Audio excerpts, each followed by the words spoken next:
ایک گاؤں میں راجو نام کا ایک نیک دل لڑکا رہتا تھا۔ وہ بہت غریب تھا مگر بہت محنتی اور ایماندار تھا۔ وہ گاؤں والوں کی بکریاں چرانے لے جاتا تھا۔ سارا دن وہ بکریوں کو جنگل میں چراتا اور شام کے وقت انہیں واپس گاؤں لے آتا تھا۔ گاؤں والے اس کی ایمانداری اور محنت کی وجہ سے اس کی بہت تعریف کرتے تھے۔ اسی گاؤں میں ایک اور لڑکا رہتا تھا جس کا نام امن تھا۔ امن کو راجو سے بہت حسد تھا کیونکہ گاؤں والے ہمیشہ راجو کی تعریف کرتے تھے اور اس پر بھروسہ کرتے تھے۔ ایک دن جب راجو جنگل میں بکریاں چرا رہا تھا تو اسی وقت امن چپکے سے آیا اور ایک بکری کو جنگل کی طرف بھگا دیا۔ شام کو جب راجو بکریاں لے کر گاؤں واپس آیا تو اس نے دیکھا کہ ایک بکری کم ہے۔ یہ دیکھ کر وہ بہت پریشان ہو گیا۔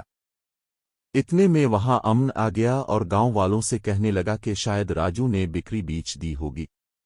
یہ سن کر گاؤں والے بہت غصہ ہو گئے اور انہوں نے راجو کو ڈانٹنا شروع کر دیا۔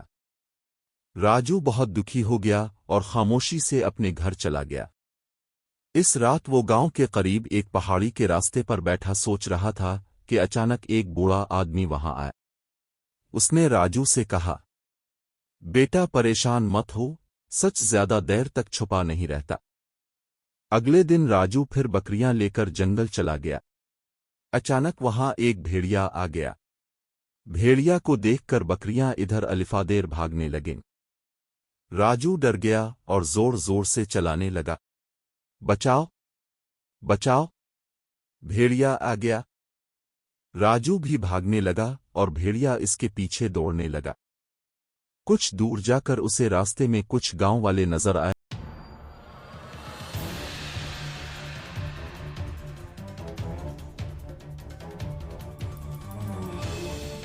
جو گاؤں واپس جا رہے تھے۔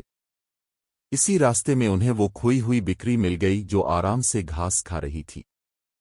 جب گاؤں والوں کو یہ بات معلوم ہوئی تو انہیں سمجھ آ گیا کہ راجو بے قصور تھا۔